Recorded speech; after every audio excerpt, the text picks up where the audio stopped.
Hey guys, welcome in Unpaved. Sean here, fired up today. We are rolling rapid, fast and furious today.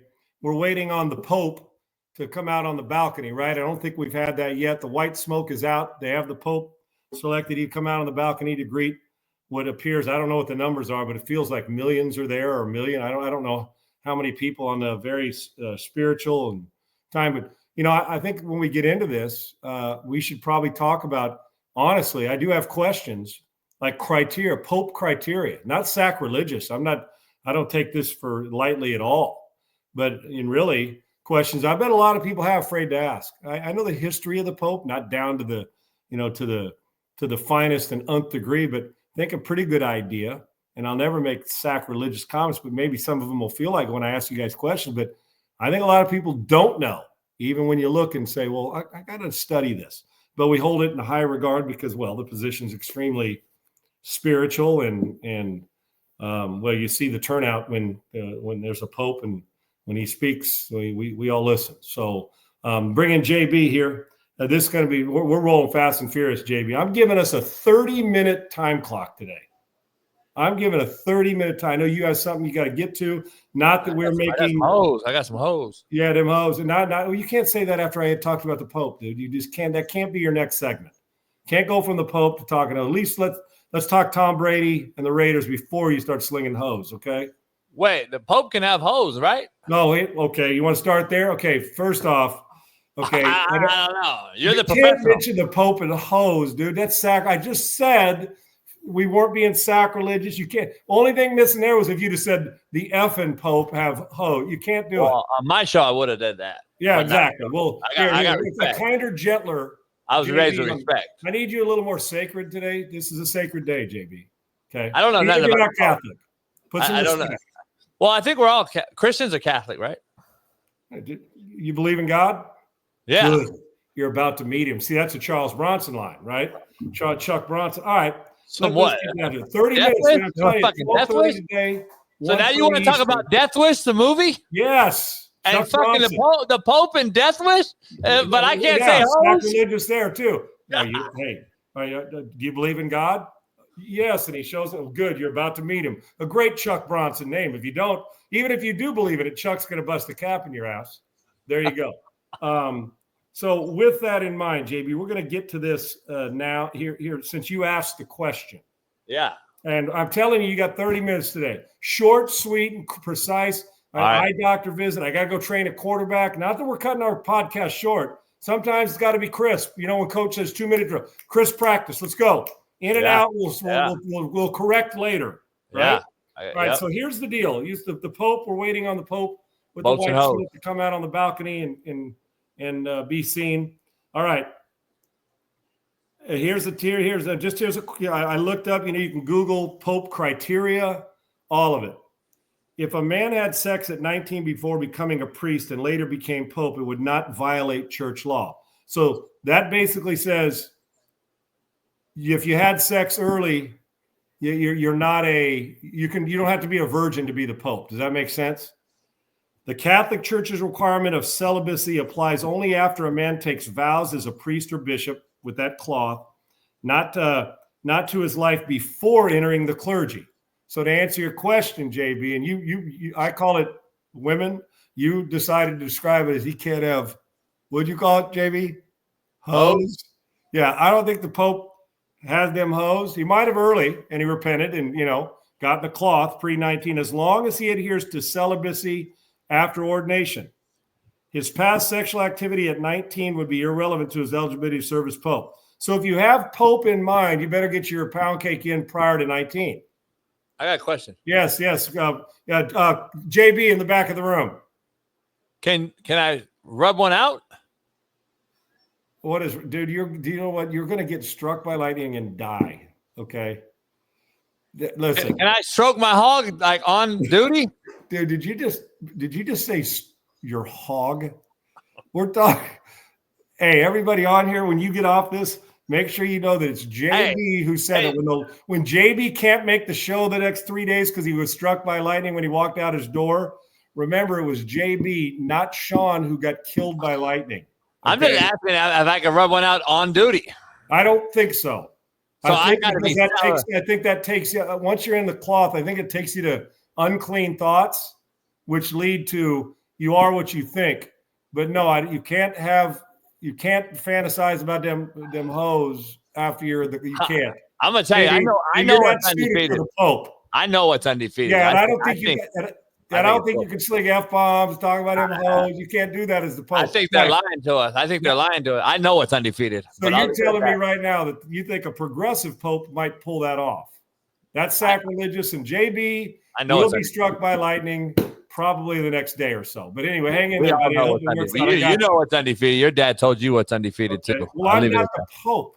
Okay, I'm telling you, I'm just more of a legend. Yeah, but at least the hat tells me I am. The Pope knows what's undefeated. Don't let him fool you. As long as he adheres to celibacy after ordination, which I think includes, as you say, rubbing one out.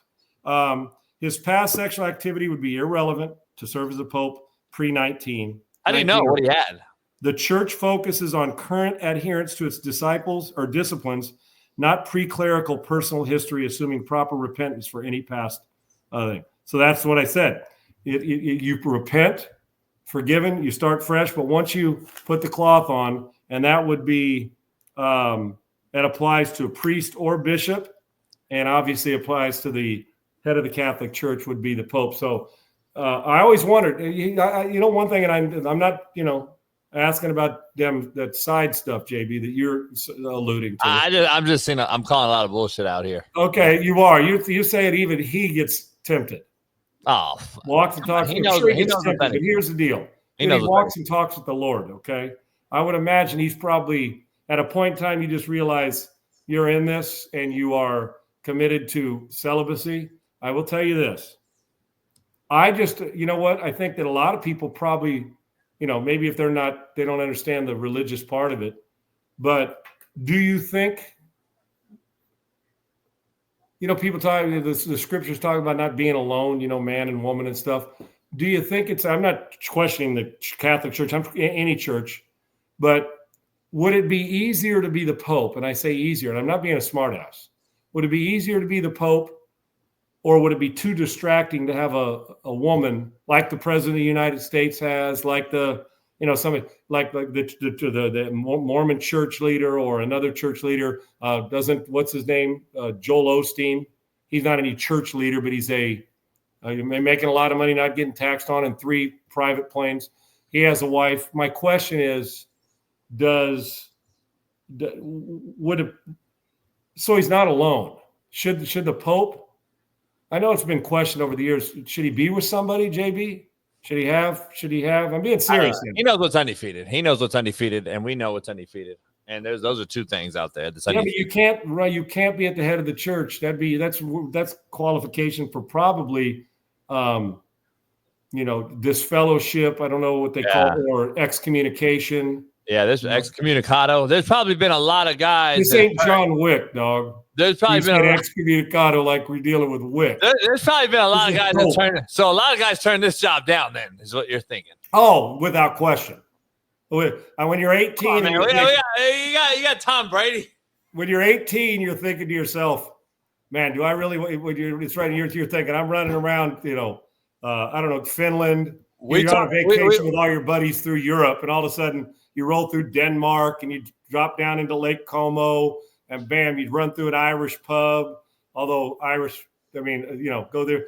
You drop by, you go to Saville Road to get a suit, and there's a Zoid floating around. At 18, you're like, man, do I really want to get it? It's a commitment now.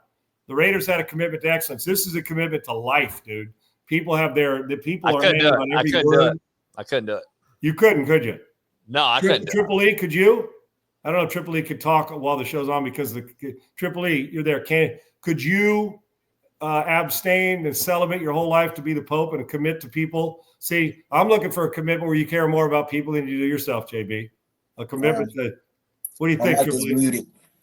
You're with him? I'll plead the 5th. We hear you, but we understand. I'm not, I get, you know what? That's why the Pope is such a spiritual and sacred thing that most people couldn't do it, JB. Mm-hmm. Yeah. And I would imagine that the temptation is there for everybody. But when are in that spiritual mode all the time. I can't imagine that. See, I'm trying to take this to a nice sacred mode while you're talking about hoes and undefeated, and you're calling BS on the fact that you think there's some controversy that surrounds that. I just have always wondered, and I mean this from a helpmeet situation of a partner in life. Would the Pope's job be easier if he was married to, people have been married 60, 70 years. Would it be easier for him to be married and not have those? I don't know. I'm being serious. I know how men think, but in a marriage where there's somebody there to support you, would that be considered? I know you can't now under the law and the way that the rules of the church, but I was always wondering, because some churches encourage you to be with, a significant other, a wife. I'm just wondering how hard that is on the Pope. That's a lifetime commitment. 19, you're just getting started in life, right? So, I wouldn't waste my whole life on that. Yeah, it is what there's two people I don't trust in the world, Sean, and that's priests and politicians. So I'm gonna stay out of it. So you're done. Yeah, you had the question. You wanted to know if he had them. Does he? Yeah. Dude, if we were sitting in the same studio, I'm taking cover because lightning will strike at your crib. There you go. Nobody's. First of all, there's too many questions. Nobody knows if he had some type of situation prior to taking. Well, you're hoping that his honesty when he talks to, because if he said no, I never had sex at 18 and he did, you would think that woman would at some point say, well, he's the Pope. Yes, he did. I mean. But if it's no rule against it, he's 18 or 19. But once are you checking? What are you doing? Are you checking for the badussy? You checking for the smell? Well, you're trusting that he's in tune with the Lord and he's being honest with you, right? That's the only thing you can do. Walking in faith, JB. I'm trying to give you a spiritual lesson today before we jump all over this. Yeah, that's the reason. Yeah, I'm gonna stay out of it. You're staying out of it. So you don't think a man? You don't still think a man can abstain his whole life since 19 years old? That's what you're saying. Yeah, I'm calling bullshit. You are. Oh, yeah. That white smoke, guess what? There's usually fire with smoke. Hey, this will be JB's last show since he'll be dead from lightning striking him. And we'll bury him. But JB, just send me a text today because I don't want to see it.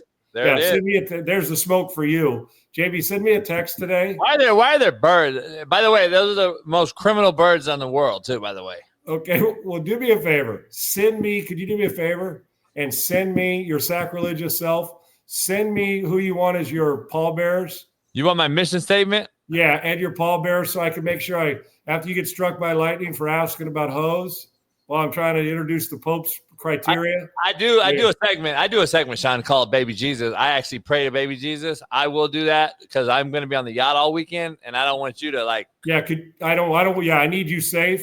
Yeah, don't put no bad aura. You can't put that bad juju on you, can I? I got to make sure you're good to go. Good vibes only. Do me a favor though. Say your prayers. Drive the speed limit on that yacht of yours, and you need more Jesus in your life. So I suggest you repent. Yeah, I might take the jet ski out, so I'm gonna need double Jesus. Yeah, you need double repentance, dude. I need Jesus and Baby now one of these days I'll sing on here, and you'll think I've got a voice like Fergie and Jesus. Okay. I got Will Ferrell in Boats and Hoes. There you go. You gotta love them. All right. Catalina wine mixer, man. So there's nothing like the Catalina wine mixer. So there you go. That's the criteria of getting stuff done. All right. You wasted 16 minutes on that. Well, you know what? It's not waste, dude. I'm trying to inform a nation. I'm trying to keep a nation happy and informed, JB. It's not, the world's not all about sports, JB. Well, maybe it is. Okay. Anyway, let's roll through these rapid fire. Cooper Flag. Well, first, let me just tell you real quick. Premier Gold Studios, I told you we're building new studios, and man, it takes a minute to get all the stuff. And when you see it, you're going to love it. Premier Gold, the pressure is on people to always perform, right? And when you're young, you can overcome it. Guy misses a jump shot at 25, he gets another game. Unless, of course, you're eliminated from the playoffs. You're down 16 points, boom. And the other team can't make a three. You go on a run, bam. You take care of your business. Now you're up 2-0 in a series, right? Think about that. But if you miss, the pressure's on you to, oh, man, can I overcome it? How am I going to do this? Well, you're young. Now, when it comes to your finances, even then when you're young, make a bad investment at 22, come back from it at 24. You think I can do the 401k IRA? I put my money in, and Premier Gold sit back saying, okay, let's see what happens with national debt, or if there's, inflation and market swings and all that. And then all of a sudden they hit and punch you right in the mouth like you did when you played quarterback. And you're saying, how do I recover from this? I'm 70 now. I'm 65. I retired 3 years ago. I can't believe it's doing this to my IRA and to my 401k. So we're saying, how do you do it? How about a playbook and a game plan? And I can tell you this, Premier Gold has a great playbook for you. The playbook is precious metals and tangible assets. Precious metals and tangible assets, and they've helped thousands of people like you and I. Protect your wealth, protect what's yours, protect your legacy. Man, don't wait till it's too late and wait till you start prepare for it and say, man, I should have done this. Don't be the I should have guy. Be the I did. And then you sit back while you're in retirement and say, I'm going to start a new business. Oh, well, you got the money to do it. Well, because you protected it with precious metals. Oh, I'm going to stay retired and fat cat and go on my yacht like JB does, or go play golf at Pebble Beach. All those things. Why? Protected it with Premier Gold, precious metals, tangible assets. And I'm 70. Oh, I didn't protect it by going to Premier Gold and talking to one of their consultants and their team to help walk you through 401k rollover and IRA rollover into precious metals. And now you're 70, say, ooh, I wish I had that $500,000 a year executive job. Guess what? Now they've got somebody, they went on the cheap. Now what are you going to do? You got to come out of retirement because you were forced to? Don't let that market swing and all that debt that comes from national debt be that. You rise above that because that's precious metals have helped people protect them from all that retirement dips and those peaks and valleys, right? Call 949-566-8666, 949-566-8666. Premier Gold's team is standing by with a free one-on-one consultation, walk you through those rollovers with your IRA and your 401k. Protect it. It's yours. It's your legacy. It's your future. It's your generational wealth. It's your peace of mind and all that feeling of security that you need. 949-566-8666. From these Premier Gold studios, I tell you, Premier Gold has made a difference in my life. I tell everybody I know I'm so grateful to be teamed with them. Give them a call, 949-566-8666 or secure.premiergoldco.com, secure.premiergoldco.com/Sean. Make sure you include that. secure.premiergoldco.com/Sean, secure.premiergoldco.com/Sean. Could be a game changer for you. It's been for me and thousands of others. Protect what's yours. All right, JB, let's roll through these first with Cooper Flag. We'll get back to football here in a second. Cooper Flag, the lottery selection coming up here. What's the exact day? What are we on? Thursday? It comes up this week, the lottery selection. And Cooper Flag's supposed to be the prize. There's a couple other players that, BYU, go through the names, and a lot of people wouldn't know him. But the key is everybody knows Cooper Flag. But is he the best player? My thought process is he a game changer?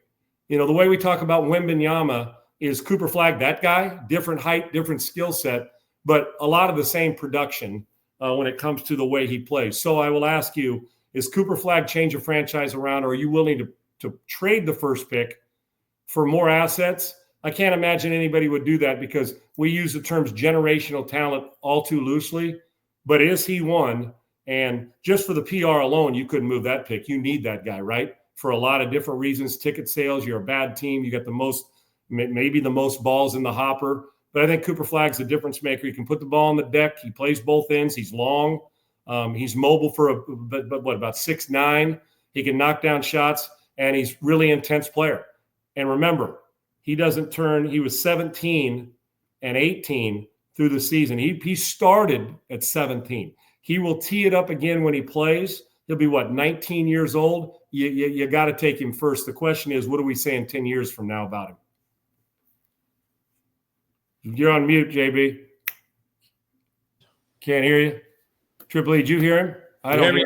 There you go. Got you now. Okay, there you go, what do you think, man? There's a few guys. Rutgers has a few big-time players that are going to get picked high. Duke has several guys. The Knipple kid, too, he's going to be highly picked. They have like 2 or 3 lottery picks, and he's one of them. Yeah. And so does Rutgers. I just think it's going to be time. Time will tell on this one. Like, listen, NBA, I've been on a couple big shows, Matt Barnes, All the Smoke, and talking about this. They all think the same way. I think the NBA is yearning for a American white star that we haven't had since Larry Bird. And those are some brothers saying this. This is just a fact. This ain't a racial thing. This is a fact. We have been taken over by Europeans in the sport of basketball in the NBA in America. The Euros run this league. Let's just be honest. From Giannis to Luka to Joker, everyone else in there, they're all Euros. Like, we need a American white kid to again show his face. And Cooper Flag, is he the guy? I don't know, Sean. I've been watching basketball my whole life. You have as well. I don't believe he is, but I think he's good. Well, but why? Because you don't think he's a big white stiff, do you? No, I don't think he's too athletic, right? Yeah, I don't think he's a stiff. I just don't know. In this game, in this age, in this era, I was listening to Kevin Garnett speak about this on my show this morning. I don't believe these kids are skilled at all. They're more athletic and they're more. You're talking about mechanically skilled, just the basic, stuff you learned in the 7th grade, just mechanically and fundamentally sound is what you're saying. Isn't he, though? He's fundamentally sound, but I don't know if he still has skill. Like here's what I mean, and Kevin Garnett made a great point. There's no more mid-range. Nobody has a fall away. Nobody has a left hand. Nobody can get to the free throw line and create and then get a rhythm. In a specialization area, they're not specializing anything but one hand. They take their asses out of the three-point line, and guess what? If it don't work, they just fucking keep shooting them. Look at the Boston Celtics, shot themselves out of 2 20-point leads in 2 games at home. That should tell you enough right there. This has become a game that's more athletic. I love the Stars' athleticism, football, basketball, baseball, but I would never compare them to the players of our era. Kevin Garnett said that he doesn't think there's one player in the NBA right now that could have played 20 years ago in the NBA. Not one. Too physical, too fundamentally sound, too much focus on both. He just thinks there was too much efficiency. You have to be more versatile player because you can't just line up and shoot threes. You got to attack the rim, take a beating while you do it, all those things. He said the word efficient, which stuck out to me. He said that we were way too efficient then. If it didn't fall, guess what? We got cussed out or ripped, and the GM would come down not to tell the coach to get stat going and get somebody the ball. They said, no, get the ball down low and get their ass to the line. Get the big man involved. Slow the game down. Those were the things GMs were saying. Efficiency was what it was. Nowadays, they ain't efficient. Yeah, here's what I do know about this. And I think, first off, I think Cooper Flag's a double-double guy waiting to happen his whole career. I do. I think he's that talented with the ability to erupt. I think like a lot of those players that played at North Carolina, I mentioned this before, in Duke, while they're not scoring 30 a game. It's a team game. Look at Duke. Heck, they got 3 lottery picks, potential number ones elsewhere, high in this draft. But let me ask you, I agree with the double-double, but like Kevin's point, KG, but is that a double-double in this generation? But it doesn't matter, JB. We're just talking about he doesn't have to play in his 80s or 70s. I don't disagree with Kevin Garnett at all. Yeah. Do I think there's guys plenty talented enough to play against Kevin's Celtics teams or Minnesota's teams, against Larry Bird's Celtics team? Do I think guys are skilled enough? Sure. But it's what you said, the fundamentals, the grind, the physicality, there was a time not long ago when we didn't have a 3-point shot unless you were playing in the ABA, where you had to exist and score without that. So, Jordan, and they had to create it's like a defensive end who's a great pass rusher in college but has one move. And if you don't get 4 or 5 moves in the NFL, those left tackles will destroy you. So you got to keep evolving. And that's the way it was then. I think there's plenty of talented players that could have survived in the 80s, talent-wise. But very few could have taken the night-to-night physical pounding. You were expected to play every night. There was no phrase called load management. You got your brains beat in by Detroit. Then you had to go play Patrick Ewing back-to-back the next night, and he beat the dog shit out of you. And then the next 2 nights later, you had to go play the Bulls in Chicago, and you had to cover. You were drawing Jordan, and he was going to beat you in more ways than one. And on the other end, he was going to defend you as if you, matter of fact, to embarrass you on the defensive end. So, but the difference is I can take more guys from the 80s who could survive this because, hell, Larry Bird standing out there and pumping threes this whole time, he'd average 35 a game if he wanted to. That's not saying more skilled. The way the rules are set up, what it's created is a less tough type of basketball. A lot of skills play above it. It's like in the NFL. These receivers can run around, but there's still nobody who runs more precise routes than Steve Largent did back in 1980s. I can promise you that. Yeah. And if Largent was playing now, he'd catch 120 balls, or 150 balls, 170 balls. It doesn't mean that he's better than these guys, but you had to work on being precise because he was a 4.7 guy, right? So it's the same here. I think Cooper Flagg will be successful. And I will say this about, about that era of basketball player. Yes, I do believe, and we hear it all the time, more guys can go from there to now than from now to there because of the brand of basketball. And you had to be skilled at 5 things, not just one. Okay. So we move from that. All right, JB, this Tom Brady, Raiders, obviously part owner at some point. I'm sure he's going to try to buy them all and be the majority owner at the Raiders at some point when Mark Davis decides it's time for them to get it out of the family. I don't know if it'll happen. He's also a broadcaster, obviously. He's a former, 7-time Super Bowl winner, 10-time guy. But this stuff about his relationship with Shedeur Sanders and, him calling Shedeur Sanders and wishing him well, saying, hey, what happens after the draft? And I'm paraphrasing. And it's the second day of the draft, get ready, go. Man, it doesn't matter. And go, the information that he gave him. I kind of want to go bigger than that. And that he was not involved in the quarterback evaluation for this draft. Now, Pete Carroll's really good at the draft. I'm just going to tell you this, man. I don't care that he's a broadcaster for Fox. I don't care that he's part owner. If he's part owner, he's got a vested interest in what the Raiders do. And on draft day, guess what? The Raiders' job is more important than his Fox Sports broadcast job. Why? Because on draft day, we're not playing games. He's helping. If he's a part owner of the evaluation process, he should be involved. Listen, I understand you don't want to play favorites. If I'm an owner, why the hell would I play favorites over a guy I wanted, even if I liked him? I give my honest evaluation and move on. And then Pete Carroll and the general manager and your scouting department match theirs against yours. But that'd be to me like going to a financial convention, or I got a business and I'm the CEO and Warren Buffett wants to give me some insight. And I say, nah, dude, I'm good. I know we're in business. I'm taking that in Bezos, the financial guys, the Fed chairman. If Warren Buffett knows how to make money, I want his insight. Whether I use it or not is to my team and my side of my business. Tom Brady, that's the equivalent. Guy's he's the best we've ever had. If I'm the Raiders, I don't care if he trained him or he mentored him. I want and Brady had to get an honest evaluation. He knows how they evaluated him, the 199th pick. I want Brady. I want his insight. If there's an owner, then I think I'd at least like him to have his evaluation of the top 8 quarterbacks. Watch tape. He loves it. He's a friggin' gym rat. And write your evaluation down. Don't tell us where to draft. Just write your honest evaluation as if you're the general manager, the coach, and the quarterback. Or you're the left tackle. I want his evaluation. The best of all time. Why the world wouldn't I at least get all the information? We're in a metrics analytics time. I got the greatest quarterback of all time who was not a runner, not overly skilled physically as far as running, and not the strongest arm in the league, but been to 10 Super Bowls. Why wouldn't I want his evaluation? Even if we get John Gruden's evaluation, he's got 8 guys sitting in his room when they come pre-draft. I don't really care what Brady's title is.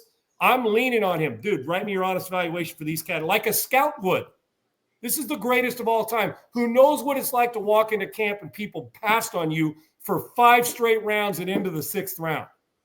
So not just Shedeur Sanders. You put them all down. Whether Shedeur was his favorite or not, give him some insight. It's also being a friend. You like him, man, it doesn't matter. Hey, the insight you give to anybody that you thought, man, hang in there. Here's how you do it. I know what that's like. Who else would you lean on if you're a quiet? I'd call him up every day and say, Tom, what can I do to make this team? As a Raider, I want his evaluation on Howard. I want his evaluation on Cam Ward. I would sit him aside and say, evaluate these like you're my head chief scout. And just put it on the paper. You don't even have to put your name on it except for me. And then we'll go through it. All your criteria matched against everybody else's. I not only want it, I am leaning on Brady's evaluation. I am leaning on. I'm not worried about him playing favorites. Why would he, if he thought in his evaluation that Cam Ward's better than Shedeur Sanders, let's say they were the first pick of the draft, and he had a relationship with one, but thought the other one was better. He's a football guy. Friends come and go. Teammates come and go. I need the best 11. He knows what that looks like.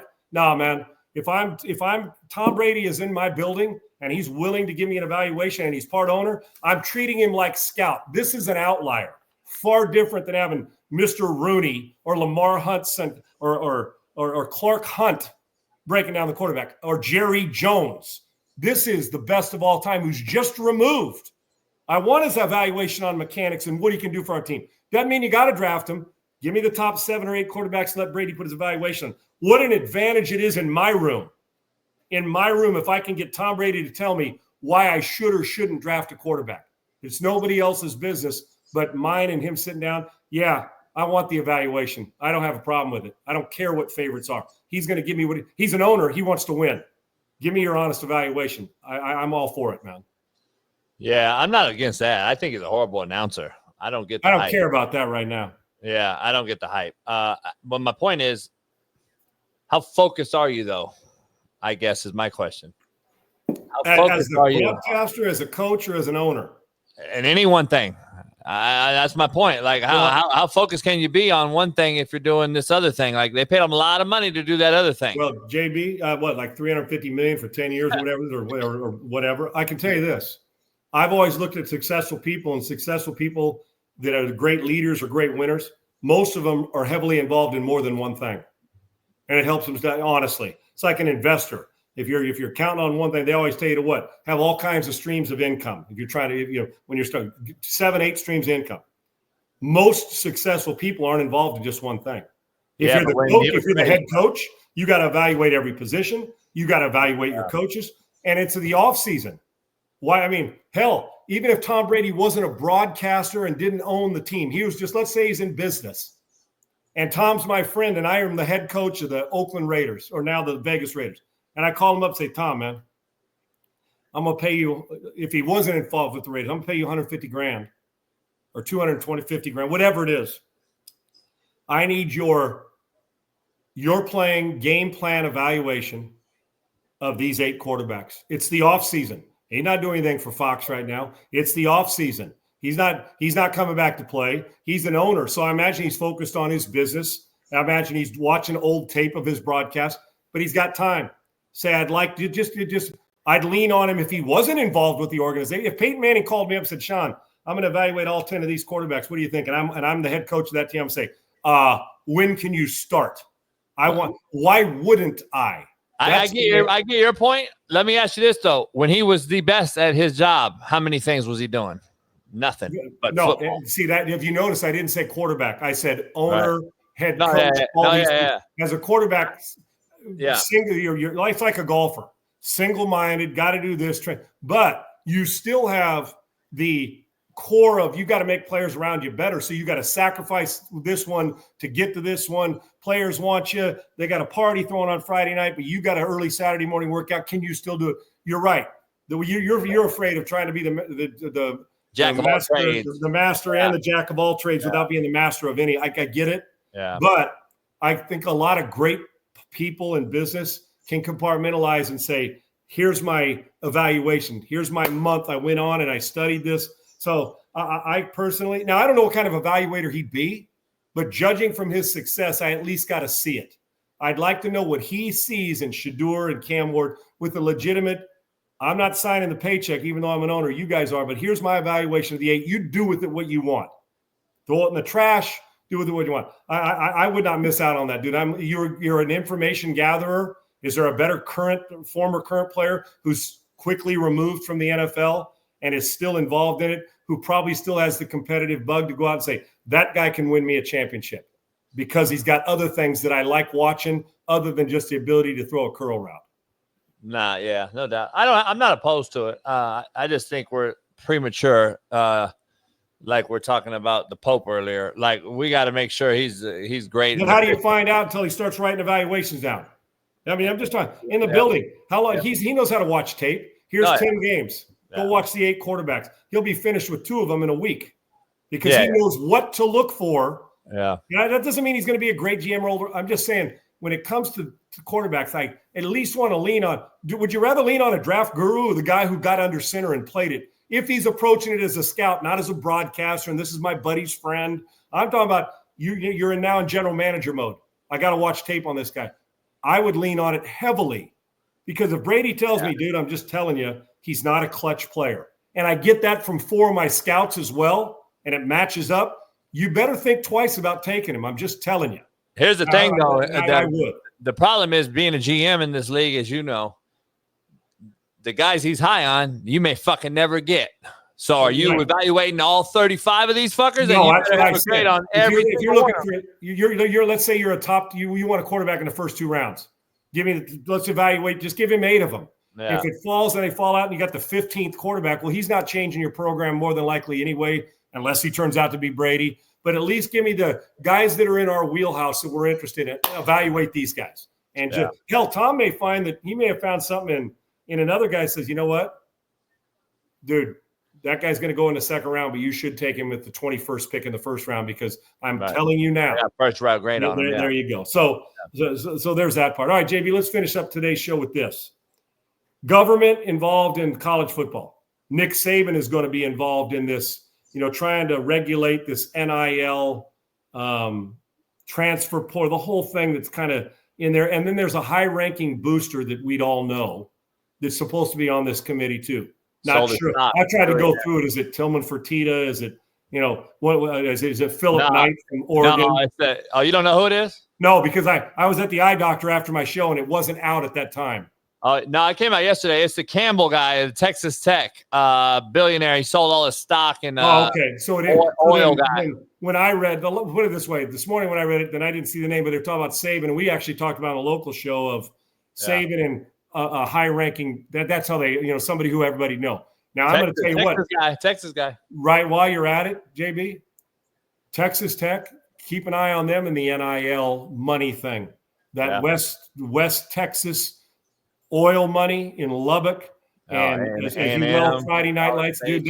When they start to ramp that up, if they do within the rules, I'm just telling you, Texas Tech can play. So that's a good choice of a guy who's seen it all from there.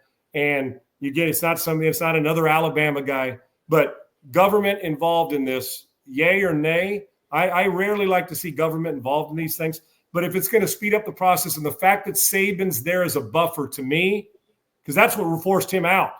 We got to make it to where best negotiations are when both sides win. So where the kid still gets paid, but where the fan gets to see their guy not transfer 8 times to 15 different schools, and that the schools are doing it right, not cheating the kid, but also not getting hosed because the kid can up and leave and you've already paid him, that the businessman and the fans sit in the stands. There's a bunch of it, but when everybody feels like they want a piece of the pie, that's when you win. Money rarely lets that happen.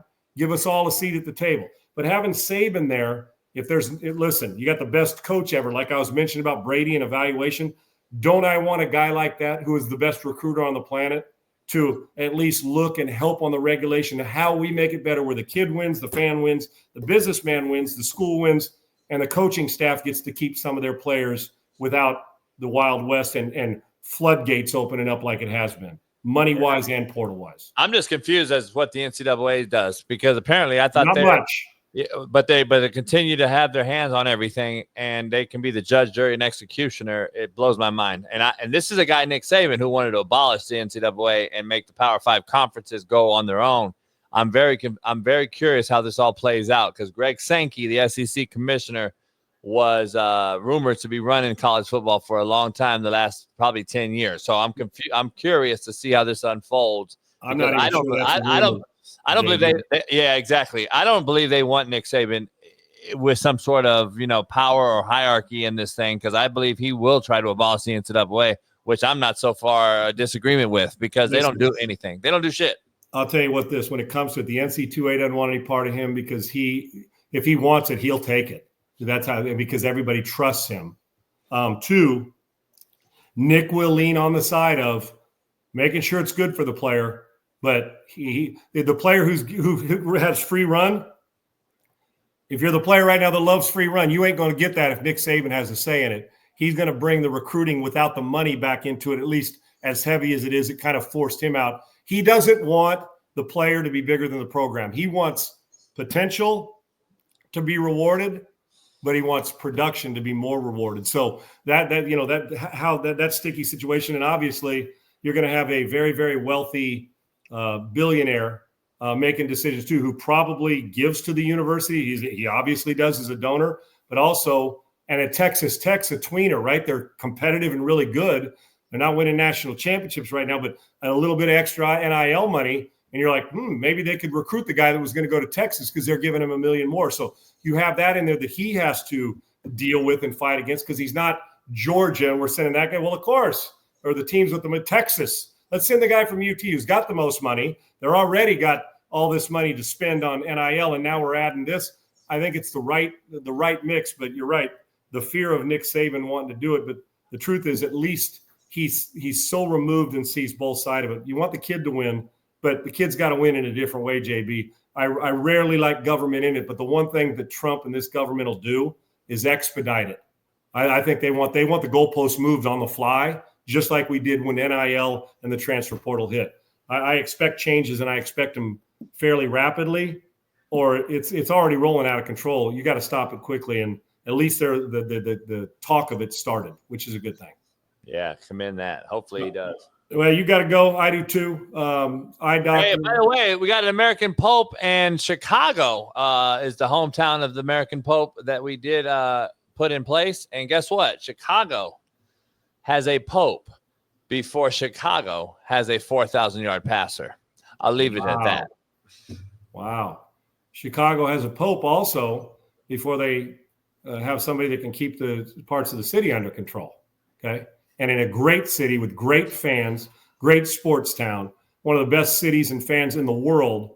Unfortunately, the leadership in their city doesn't match the great fans that go with it. But there you go. He's from Chicago, a very sacred day, and out there greeting millions of people and on TV as well.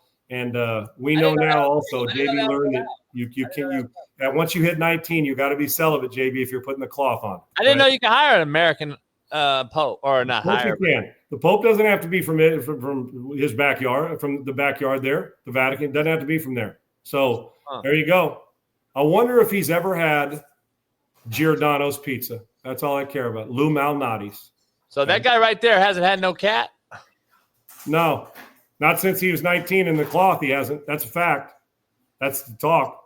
There you go. Man's committed to the Lord. Okay, JB, you need more Jesus. Say a prayer. He likes both. When you walk out the door so lightning doesn't hit you. I'll be concerned about you all day. I'll pray for you too, okay? I think that guy right there likes boats and hoes. I'm going to be honest. I would imagine he's probably been on a boat more often than he's been where you're talking about. Now get out of my show. That's JB. And why is the Coach JB show on behind it? Is that what you did today? Who cares about that right now? I got to fucking Triple. You got to remind me, man. Man alive. This ain't your show. Okay, guess what on your show? I'll be a guest on your show. I'm going to throw something up there. Big ass sign. Unpaid. This ain't apologize. Go ahead and apologize before I cut you off. Hey, I've been real good with unpaid. I know. Are you a sometimer or an all-the-timer? That's what you tell your player, right? You got me. You don't want your player to be don't be a sometimer. Triple E. Be honest, Triple E fucked me today.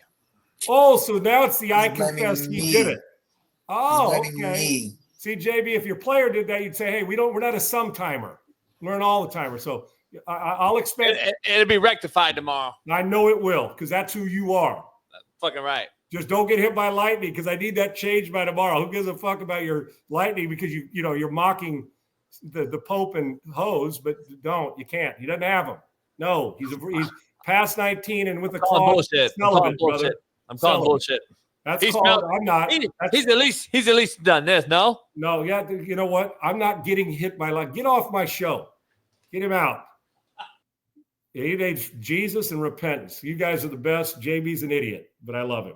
We'll be back tomorrow. Triple E, thank you to Laura Palmisano and Craig Larson behind the scenes. Awesome, fun stuff, and we got the best in the business here. And new Pope, which is nice and a sacred day and a time I'm sure to celebrate. I'm not sure how JB is going to celebrate. Okay, but now that I've saved me from getting struck by lightning, but JB may not make it through the next storm. Hopefully his yacht will be safe. We'll see you guys tomorrow on Unpaved. Thank you, and enjoy your day, man. And another sacred day. We've got a new Pope. Awesome. We'll see you guys tomorrow.